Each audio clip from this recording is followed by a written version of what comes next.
pastoral. Habla de jóvenes, por ejemplo, como Timoteo y Tito, que son enviados a pastorear. Habla, por ejemplo, de Santiago, hermano de Jesús según la carne, que era pastor de la iglesia en Jerusalén. Así que el rol pastoral sí lo vemos de manera muy frecuente en la palabra del Señor, pero también vemos dos funciones, y es la función de ancianos y diáconos. ¿Vemos qué? Ancianos y diáconos. Ancianos. ¿Por qué? Porque según la palabra no es ancianos de edad. Inclusive, un hermano nuestro puede tener escasamente 17 años, pero él puede ser un anciano de la iglesia. ¿En qué sentido? En que tiene madurez espiritual. Empezó su caminar en el Señor desde muy niño, y ya en edad de 17 años es un cristiano, un evangélico maduro. Ese es un anciano, porque inclusive hay ancianos de edad que no han madurado. Yo creo que yo no he madurado todavía en los muñequitos, yo todavía sigo viendo muñequitos, pero eso se distrae un ratito. Y mire cómo Pablo en Filipenses capítulo 1 envía un saludo a esta iglesia, la iglesia de Filipo. Filipenses capítulo 1, versículos 1 al 2. Filipenses capítulo 1, versículos 1 al 2 dice, acá tengo la versión Nueva Traducción Viviente, va a sonar un poquito diferente a lo que usted tiene allá. Dice: saludos de Pablo y de Timoteo, esclavos de Cristo Jesús. Yo, Pablo, escribo esta carta a todo el pueblo santo de Dios en Filipo, que pertenece a Cristo, incluidos los ancianos gobernantes y los diáconos. Que Dios nuestro Padre y el Señor Jesucristo les den gracia y paz. Pablo envía una carta a la iglesia de Filipo, y los saludos son enviados no solo por Pablo, sino por el equipo de trabajo que está con él, también a esos ancianos y diáconos que están en la iglesia de Filipo ejerciendo estos roles. Hay un pasaje en Romanos también, Romanos capítulo 16, versículo 1. Romanos capítulo 16 dice: les recomiendo a nuestra hermana Febe, quien es diaconisa de la iglesia en Cencrea. ¿Qué era Febe, esta mujer? ¿Una qué? Una diaconisa. Pedro va a decir, cuando la iglesia es encomendada, dice que le ha puesto como ancianos de la iglesia, como obispos. Entonces tenemos Cristo como cabeza de la iglesia, el ministerio pastoral como aquellos delegados por el Señor para dirigir la iglesia, pero junto con los pastores están los ancianos, que en la Biblia son llamados también como obispos, no obispados, obispos. La Biblia utiliza el término obispos, y esa palabra obispos no es más que otra forma de decir también pastor o cuidador, o los dirigentes de la iglesia. Y Timoteo, capítulo 1 de Timoteo, capítulo 3, perdón, de primera de Timoteo, muestra unos requisitos tanto para los ancianos como para los diáconos. Entonces, un anciano es una persona que madura en el Señor y que tiene la función, junto con el pastor o el equipo pastoral, de cuidar la iglesia, de velar por ella, de dirigirla. Nosotros actualmente, como iglesia local, no tenemos ancianos. ¿Por qué no tenemos ancianos aún? Porque hay ciertos requisitos que deben cumplirse para que alguien pueda ser calificado según la Biblia como anciano. Miremos, por ejemplo, 1 Timoteo capítulo 3 dice: la siguiente declaración es digna de confianza. Si alguno aspira a ocupar el cargo de anciano en la iglesia, desea una posición honorable. Por esta razón, un anciano debe ser un hombre que lleve una vida intachable.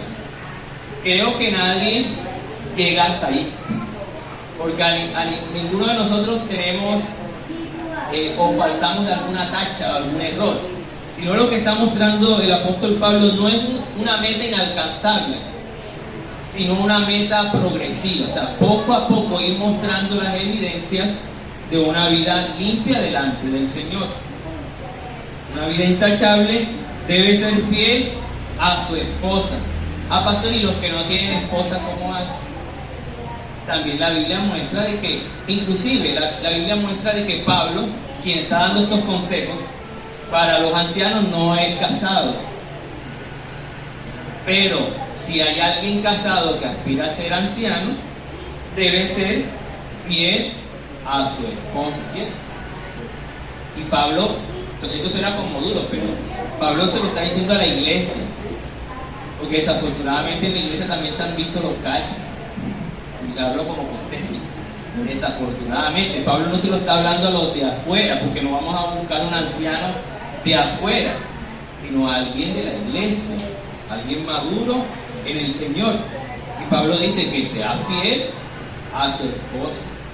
Y Corintios va a mostrar que hay casos de infidelidad dentro de la iglesia, que somos seres humanos propensos al pecado, pero no es excusa ni licencia para decir, es que yo fallé porque yo soy humano. No, fallamos porque queremos. La tentación está allá a la puerta y tú decides si abrirle tu corazón de par en par o decir, hazme favor, chao de aquí. Nosotros decidimos.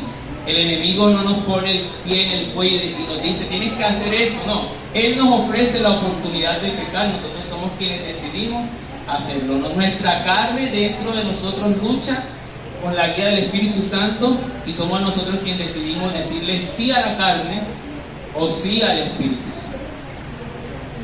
Entonces deben tener una vida intachable, deben ser fieles a su esposa, deben tener control propio. La versión que ustedes tienen allá dice deben tener dominio propio, deben vivir sabiamente y tener una buena reputación dentro de la iglesia y fuera de la iglesia, porque usted convive más fuera de la iglesia que dentro de la iglesia. Y hablo de iglesia como el templo, el lugar donde nos reunimos. Entonces hay que tener esa buena reputación. Dice, con agrado debe recibir visitas y huéspedes en sus casas, y también debe tener la capacidad de enseñar. No debe emborracharse ni ser violento, debe ser amable, no debe buscar pleitos ni amar el dinero, debe dirigir bien a su propia familia si la tiene, y que sus hijos, si los tienen, los respeten y lo obedezcan. Pues si un hombre no puede dirigir a los de su propia casa, ¿cómo podrá cuidar de la iglesia de Dios? Entonces, esos son los requisitos que Pablo le dice a Timoteo para establecer ancianos en la iglesia en Éfeso. Requisitos los cuales debemos cada día ir aspirando a cumplir: vivir la vida intachable, tener una vida de testimonio en la iglesia y fuera de ella, y a nuestros hijos, si los tenemos, tratar de sujetarlos en el Señor. Es decir, no necesariamente, y creo que es el deseo de todos, por lo menos el mío, de que nuestros hijos sean cristianos, pero si por lo menos todavía no lo son, que sean hijos que vayan caminando en obediencia y respeto a los padres, como dice el mandamiento universal de Dios: honrar a padre y a madre. Eso implica un respeto. Entonces, esos son los ancianos de la iglesia, no son los viejitos. Los viejitos pueden entrar, los jóvenes pueden entrar. Así que cuando de pronto suceda aquí que algún pastor venga y diga, vengan los ancianos de la iglesia, todavía no los tenemos. Pero si hay otro equipo alterno a eso, que le llamamos equipo ministerial, que son ahora sí donde entra el hermano Jorge, la hermana Marelvis, que son los diáconos. Esa palabra tan rara, diáconos, ¿qué significa eso? Sencillamente la palabra diáconos es servidores. Es decir, que ellos dos son unos ¿qué? Entonces el resto no. Todos somos servidores, pero ellos son servidores con un liderazgo visible. pero son servidores, al igual que la hermana Arelis y su equipo que está allá, al igual que la hermana María y su equipo de trabajo, que también van a estar ellos acá en futuros domingos, pero todos somos servidores. Y el primer servidor fue Jesús. Marcos 10:45, porque el Hijo del Hombre no vino para ser servido, sino para servir. Esa palabra servir es para ser diácono. El primer diácono es Jesús, o el más grande diácono, servidor de todos, es Jesús. Hay un texto que impresiona a los discípulos, y es cuando Jesús empieza a lavar los pies. ¿Sabe a quién le tocaba ese cargo de lavar los pies mugrientos, polvorientos, llenos de quién sabe qué cosa? Al esclavo que estaba allá en la cola del patio. De allá de la cola del patio tenían que llamarlo: hey, pila, que vino Jorge acá, ven a lavarle los pies. Por eso es que Pedro se indigna y dice: oye, pero qué falta de respeto es esta, Jesús. Si tú eres nuestro maestro, esto no te compete a ti, le compete al criado, le compete al esclavo. Y el esclavo podía estar comiendo su poquito de arroz con huevo, tenía que dejarlo allí y venir a lavar los pies. Y Jesús empieza a lavarle los pies a los discípulos. Pero no se escandaliza, ya usted sabe lo que Pedro dice. Pero Jesús le dice al final: ¿entienden lo que les estoy haciendo?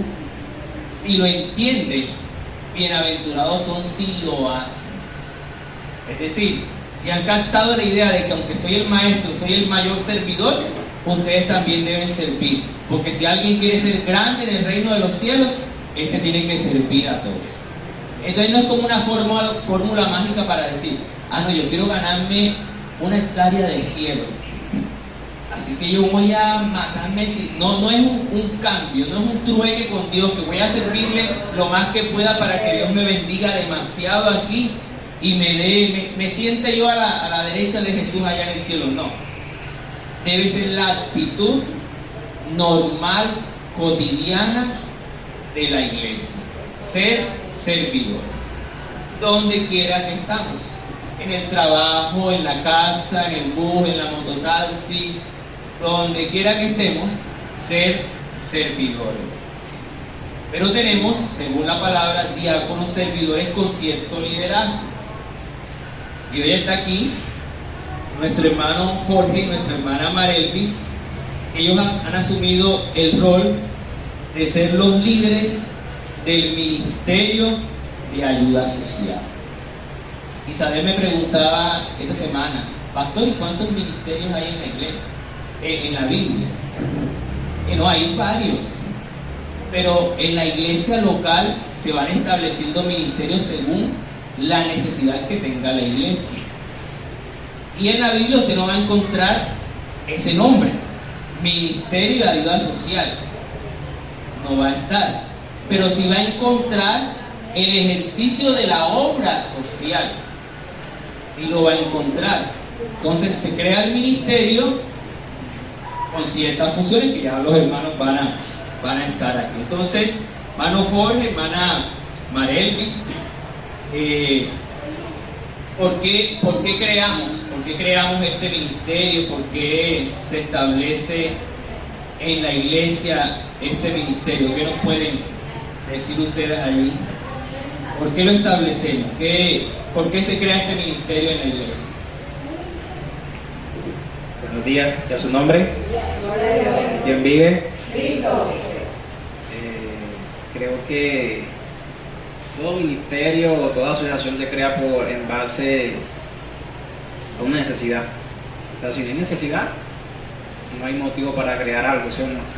Entonces, desde tiempos antiguos y desde la iglesia primitiva, se ve que esto, como dice el pastor, no hay este nombre directamente como está acá, pero sí nos da a entender de que lo hacían muy gozosamente, que lo hacían y se deleitaban en esto, y que hoy en día, pues, como dice la misma palabra, los pobres siempre van a estar acá con nosotros, pero es una bendición, amén. O sea, a veces uno lo ve así, pero creo que los ministerios, o sea, se crean es por eso, por la necesidad que hay dentro de la iglesia, una comunidad. Empezamos a crear los ministerios de acuerdo a la necesidad. El ministerio de infantil se estableció porque ya había la necesidad, ya había muchos muchachos y no era lo mismo tenerlos aquí, atenderlos aquí, y se empezó a crear este ministerio. Hay otras iglesias, hermano Jorge y Marelvi, que tienen, por ejemplo, el ministerio de telecomunicaciones. Eso no aparece en la Biblia. El ministerio de telecomunicaciones no aparece en la Biblia, pero son hermanos con habilidades para el video, para la fotografía, para la grabación, que se encargan de toda la parte visible, pública, publicitaria de la iglesia. Y ellos están ocupando es porque en el tiempo del apóstol Pablo no existían ninguna de esas cosas, redes sociales, cámaras, ni nada de esto, pero hoy existen y podemos tomar estas herramientas como una forma también de llevar el evangelio. No hay en la Biblia el ministerio carcelario, no existe, pero sí existe la obra social de ir y visitar a los que están presos. Entonces algunos hermanos se articulan, se unen, legalizan este ministerio y tienen la facilidad de entrar a la cárcel. Yo voy a la cárcel de Ternera y usted quiere, no puede entrar aquí así porque usted, pero viene el ministerio, la confraternidad carcelaria, y le dicen, ni siquiera le preguntan, ya ellos entran con libertad a la cárcel. ¿Por qué? Porque ellos ejecutan un ministerio social desde la iglesia hacia aquel que lo necesita. Entonces, lo que dice el hermano Jorge es cierto, los ministerios se crean según la necesidad que haya. Si no hay necesidad, no hay necesidad de crear nada, ¿cierto? ¿Habrá algún texto en el Antiguo Testamento de pronto que nos hable sobre esta tarea de ayudar a los necesitados, que él nos puede decir Marel y Jorge? ¿Habrá algún texto en el Antiguo Testamento que hable sobre esta parte?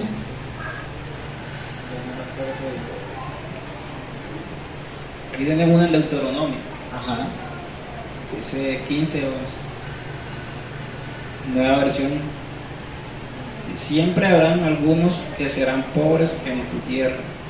Por eso te ordeno que compartas tus bienes generosamente con ellos y también con otros israelitas que pasen necesidad. Deuteronomio 15:11. Dice la palabra entonces que siempre habrá ¿qué? Pobres. O sea, necesitados. Siempre habrá necesitados en medio de la tierra, y eso implica que también habrá necesitados en medio de la congregación. ¿Y cuál tiene que ser nuestra labor con esos necesitados? Ponernos en coma, tratar de saciar o de esa necesidad. El texto bíblico dice que debemos dar generosamente. Eso es sin obligación, sin ¿qué más? Impresión, sin interés. Sin interés, hacerlo de manera generosa. Es lo que. Entonces miren que desde el Antiguo Testamento ya hay una ordenanza de ayudar a aquellas personas que necesitan. ¿Y cómo les podemos ayudar? Bueno, será con ropa, con alimentos, de las maneras que podamos, ¿cierto? Como iglesia y como personas podemos ayudar a estas personas que están necesitadas. Hay un relato en Manamarelvis en el Evangelio de Juan, ¿cierto? En el capítulo 12, versículo 1 al 8. Ahí encontramos a Jesús visitando la casa de Lázaro y su familia. ¿Qué pasó allí? ¿Qué pasó allí en ese relato que nos muestra el Evangelio de Juan en el capítulo 12, versículos 1 al 8? Encontramos el relato de Juan, de Jesús visitando la casa de Lázaro y de su familia. Allí en la reunión, María tomó 1 litro de perfume de alto valor, costaba aproximadamente 1 año de salario, y con él unge los pies de Jesús. Y más adelante Jesús aclara que tal acto hizo María para la preparación de su cuerpo para la sepultura. Sin embargo, Judas se levanta escandalizado por el acto de María y reclama: esto ha sido un desperdicio, mejor se hubiera vendido y dado a los pobres. Parecía que Judas tenía una preocupación por los pobres, pero en realidad lo dijo porque era ladrón es allí cuando Jesús se expresa. En Juan 12:8 dice: siempre habrá pobres entre ustedes, pero a mí no siempre me tendrán. Ese Juan 12:8 es similar al cual que leyó hermano Jorge, ¿cierto? Deuteronomio 15:11 dice: los pobres siempre estarán en tu tierra, y Jesús dice en Juan 12:8: siempre habrá pobres entre ustedes. Es tremendo que ante el acto que hace María de perfumar el cuerpo de Jesús, Judas se levanta como el protector de los pobres, pero en realidad no era ningún protector de los pobres, sino que quería aprovechar. Imagínense, costaba el perfume casi un año de salario, era para él cogerse su tajadita. Si hubiéramos con el salario mínimo, está en 1 millón. 12 millones de pesos costaba aproximadamente el perfume. Y Judas lo que quería era tener su tajadita ahí. No era que estaba preocupado en realidad por los pobres. Por eso es que Jesús viene y les confronta. Pareciera un desperdicio, ¿cierto?, de lo que hizo esta mujer, pero era un acto de preparar el cuerpo de Jesús para la sepultura. Así que, según las palabras de Jesús y según las palabras de Deuteronomio, siempre habrá personas necesitadas en medio de nosotros. Siempre habrá pobres, siempre habrá personas que van a necesitar que la iglesia les extienda la mano. ¿Qué más nos muestran los evangelios, hermano Jorge? Por ejemplo, el caso de cuando Jesús multiplica los panes y los peces, ¿cierto? Antes de ahí, pues yo quería decir, antes que se me escape, o sea, en el acto de Judas, ¿verdad? O sea, él quiso como preocuparse, pero en realidad eso es lo que muchas veces se ve también hoy. O sea, muchas personas necesitan de los pobres porque viven de ellos. Yo iba a decirlo, pero me contuve. Pero como yo sé que guía, esto no se puede escapar. Eso que acaba de decir el hermano Jorge es cierto. Hay gente que manifiesta mucha necesidad por los pobres. Ay, no sé qué, que vamos a hacer tales cosas por ellos, pero en realidad es un provecho. Y resulta de que el pobre es muy sensible. Y al escuchar a alguien que le va a brindar casa, carro y beca, le entrega su vida por completo a esa persona o a esa causa. Pero luego después se encuentra que yo no te conozco a ti. ¿Tú de dónde eres? ¿Por qué? Porque solamente estaban instrumentalizando a los pobres.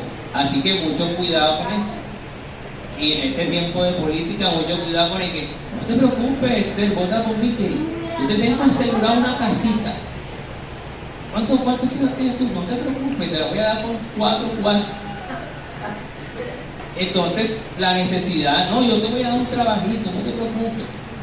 Y lo ponen a uno a correr base detrás de la bendición, cuando la Biblia dice que la bendición debe alcanzarnos a nosotros. A veces cambiamos el sentido y bueno, estas personas tratan de instrumentalizar al pobre con el fin de tener un beneficio para ellos.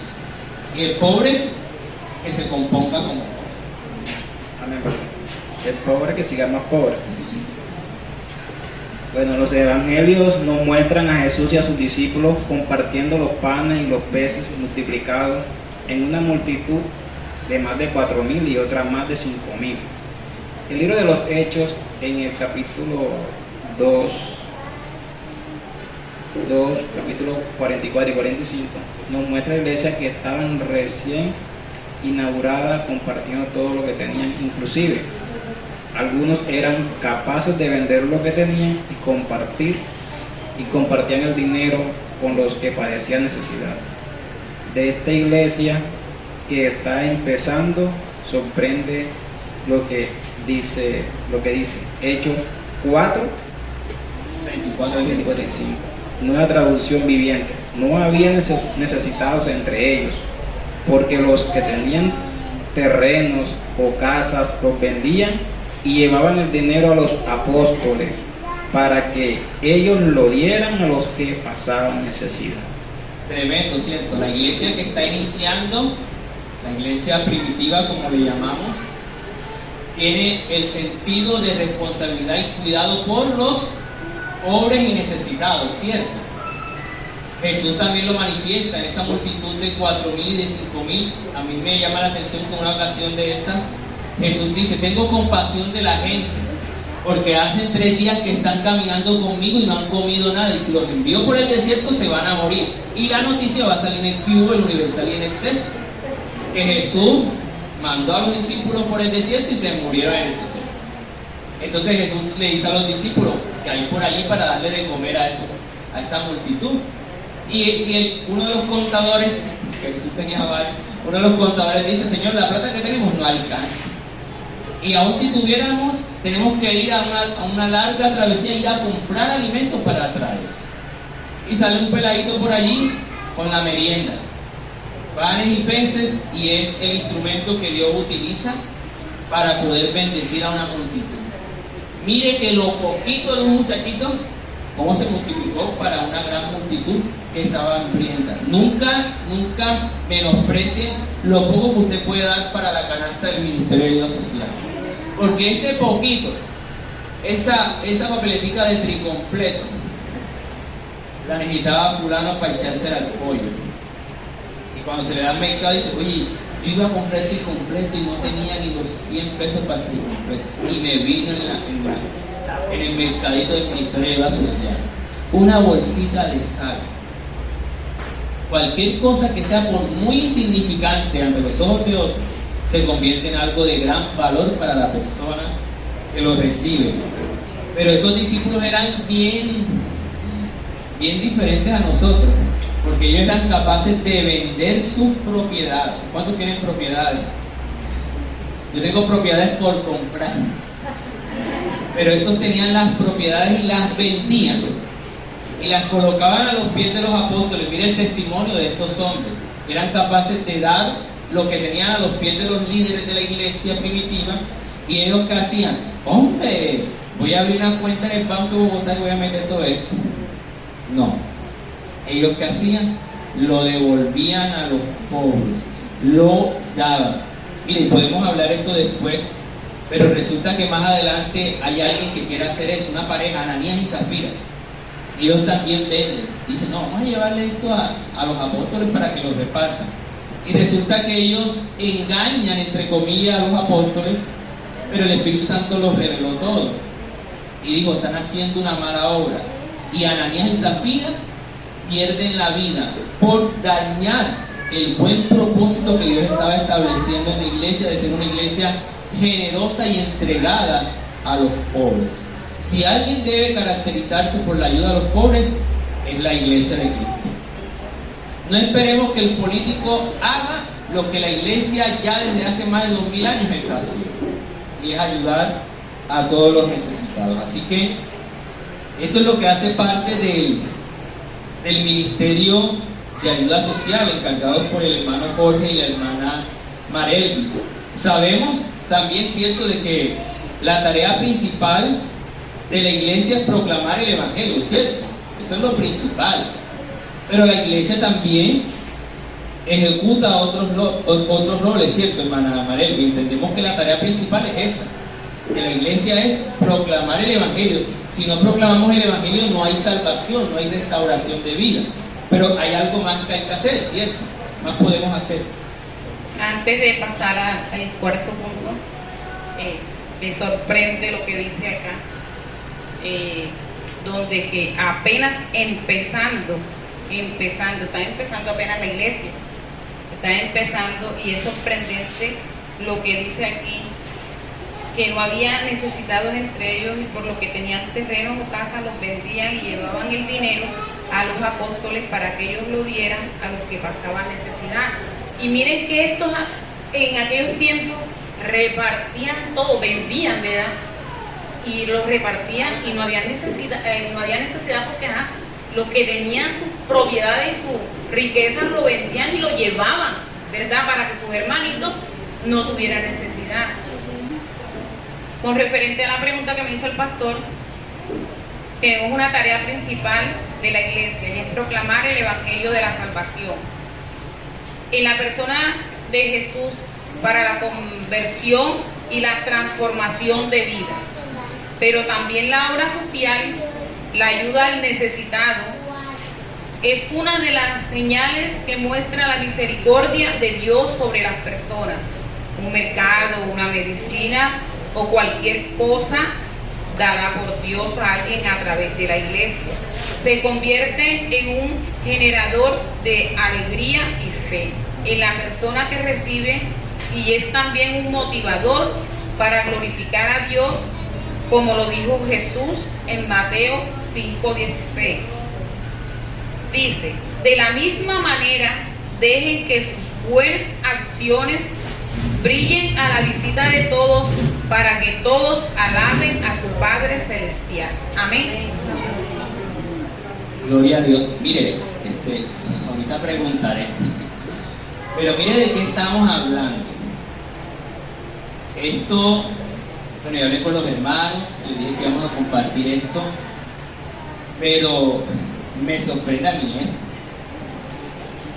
Esto no hacía parte del plan, del paquete, de lo que íbamos a compartir. Pero miren cómo Dios no se le escapa nada. Estamos hablando coincidencialmente del Ministerio de Ayuda Social, y como estaba aquí pendiente de lo que dijo la hermana Marepi, no sé quién fue el que trajo, tampoco me digan, después me dirán. Pero mire, una paca de arroz leopardo, haga así como un leopardo. Una paca de arroz leopardo y otras cosas más allá. Está Dios en el asunto. Y mire, yo le había dicho a la pastora, con el permiso de los hermanos, le estaba diciendo a la pastora, voy a decir a los hermanos que vamos a comprar como iglesia una paca de arroz, para que los hermanos no den arroz, sino que den otras cosas. Entonces mire, ya me necesitaba comprar la paca de arroz. O sea, Dios lo encaja todo de una manera perfecta, como Él lo sabe hacer. Y esto, ahorita que decía la hermana María, que nosotros empezamos cuando la iglesia era menos de lo que hoy estamos. Y varios pastores que han venido acá se sorprendieron años atrás, cuando siendo pocos, todavía seguíamos dando. Y eso no va a terminar, no va a finalizar. Hasta que Cristo venga, seguirá la iglesia, Centro Evangélico aquí en Clemencia, como iglesia local, dando lo que tengamos que dar para ayudar al necesitado. Pues como lo decía la hermana María en el texto bíblico, esa buena obra va a generar alegría en el corazón de muchos. Así que me gozo por cómo Dios sorprende. No como Dios está así para ver quién fue el que trajo la cuestión, pero la gloria sea para el Señor. Amén. ¿Qué palabras finales podemos decirle a la iglesia con respecto a todo esto? Podemos partir con ellos ya para finalizar. Bueno, agradecemos, porque todo es con oración, ¿verdad?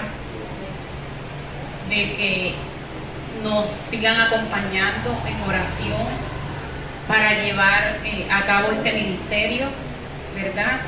Y que ojalá muchos hermanitos que están acá se motiven, se sumen para esta buena obra. Nunca es tarde. Encendamos ese fuego ardiente por motivarnos a entregar mercaditos, como dice la palabra, dentro de la iglesia y fuera de la iglesia.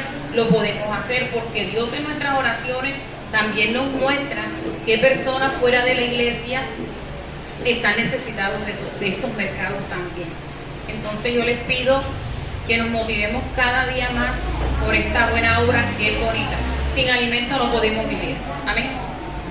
Entonces yo le pido a mis hermanos que sigamos orando por esta buena obra, porque les digo por testimonio que es sorprendente, como dice la palabra, de que el día que no tenemos, ese mercadito llega como ahí, porque Dios sabe todo.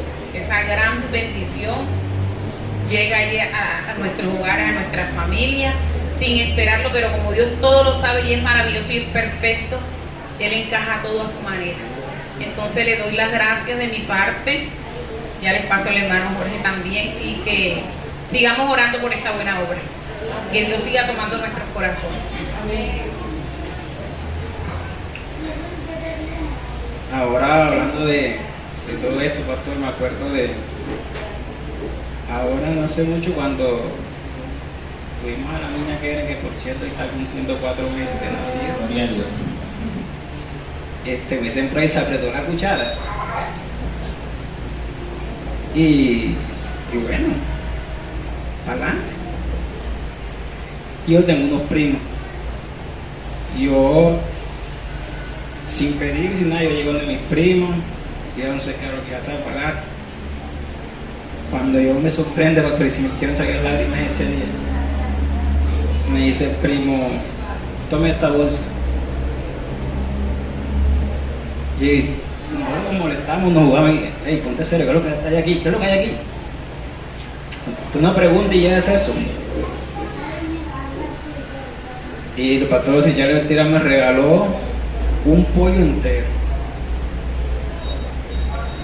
Sí, yo enseguida como que le dije, bueno, o sea, y por eso es que hay un versículo en la palabra de Dios que si nosotros meditamos en él, vamos a ver la bendición de Dios al por mayor, no ni al detalle, donde dice que a Jehová presta el que da al pobre. O sea, si nosotros como pueblo de Dios nos ponemos en meditar ese versículo, vamos a ver que ni tú ni yo le estamos dando al pobre, estamos prestando a Jehová. ¿Y será que Él no te va a dar la recompensa? Donde Dios no se queda con nada. Pero a veces leemos y no meditamos eso, pastor. Y damos gracias a Dios.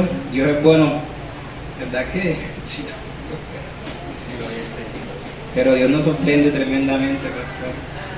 Y uno sabe la gloria de Dios. La verdad es que yo ese día la vi, yo ni creo que a ninguno le ha contado, solamente pues a la niña por la que sabe eso. Hasta ahora que... Sí, hasta ahora que recordando y viendo de que Dios nos ha sorprendido.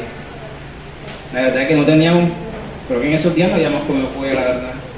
Pero, o sea, Dios mandó uno completito. A comer pollo por bastante. Yo dije, gloria a Dios, Dios es bueno, amén. ¿Y a su nombre? Mis hermanos, mucho se habla acerca de los últimos tiempos, ¿cierto? De la venida de Cristo, que Cristo está cerca. Y eso es cierto, yo lo creo. Cristo está más cerca que hace muchos años atrás. Pero ¿qué va a hacer la iglesia días, meses, años antes de la venida de Jesús? Entonces uno mira, por ejemplo, Mateo 24, 25, algunas evidencias de qué es lo que debe hacer la iglesia antes de la venida de Cristo. Y a mí me sorprende que Mateo 25, que está dentro de ese marco de la venida de Jesús, o los días antes de la venida de Jesús, va a decir Jesús en Mateo 25, 34. Entonces el rey dirá a los que están a su derecha: vengan ustedes que son benditos de mi Padre, hereden el reino preparado para ustedes desde la creación del mundo. Pues tuve hambre y me alimentaron, tuve sed y me dieron de beber, fui extranjero y me invitaron a su hogar, estuve desnudo y me dieron ropa, estuve enfermo y me cuidaron, estuve en prisión y me visitaron. Entonces esas personas justas responderán: Señor, ¿en qué momento te vimos con hambre y te alimentamos, o con sed y te dimos algo de beber? ¿O te vimos como extranjero y te brindamos hospitalidad? ¿O te vimos desnudo y te dimos ropa? ¿O te vimos enfermo o en prisión y te visitamos? Y el rey dirá: les digo la verdad, cuando hicieron alguna de estas cosas al más insignificante de estos mis hermanos, me lo hicieron a mí. Días antes, meses, años antes de la venida de Cristo, una de las cualidades de la iglesia debe ser darse al necesitado. No lo digo yo, lo dice el Señor Jesús en el marco del anuncio de su segunda venida. No es solamente orar, no es solamente ir a evangelizar y darle el mensaje de salvación al que lo necesita, no es solamente hacer cultos, es también extender la mano al necesitado. ¿Cuántos creen que Cristo viene? Amén. Antes de que Él venga, esa debe ser una de las cualidades de la iglesia. Amén. No solo de los hermanos como líderes, diáconos líderes del Ministerio de Ayuda Social, sino un trabajo de toda la iglesia, porque nada le vale a Dios liderar este ministerio de ayuda social sin hay una generosidad, como se decía en el primer versículo que leímos, de cada uno de nosotros como iglesia. Amén. Entonces vamos a orar, vamos a darle gracias al Señor por esto. Voy a poner aquí la Biblia encima del arroz que trajeron. Gloria a Dios. Oiga, Dios es bueno. Bueno, yo no sé qué irá a hacer el Señor entonces cuando presentemos el ministerio de servidores de la iglesia y el ministerio infantil. No sé qué va a pasar, pero mire lo que pasó hoy presentando. De pronto cuando presentemos el de los niños vienen más niños ese día. Yo no sé qué va a pasar, pero yo creo que hoy Dios nos ha sorprendido. Algo diferente a lo que habitualmente hacemos, pero creo que con un propósito cierto de que entendamos este trabajo es de cada uno de nosotros, este trabajo es de todos nosotros como iglesia. Yo les pido a los hermanos Jorge y Alevis que oren al Señor por todo.